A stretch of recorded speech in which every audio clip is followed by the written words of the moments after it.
Back during slavery, when black people like me talked to the slaves, they didn't kill him. They'd send some old house Negro along behind him to undo what he said. You have to read the history of slavery to understand this. There were two kinds of Negroes. There was that old house Negro and the field Negro. And the house Negro always looked out for his master.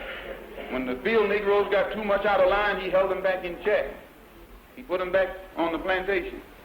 The house Negro could afford to do that because he lived better than the field Negro.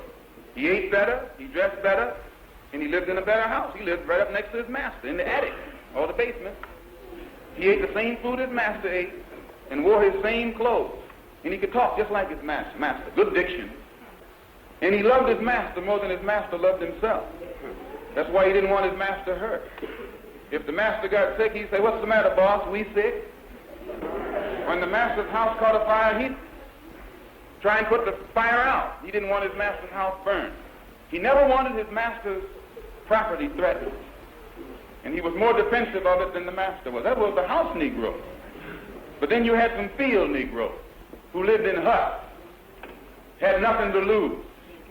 They wore the worst kind of clothes, they ate the worst food, and they caught hell. They felt the sting of the lash.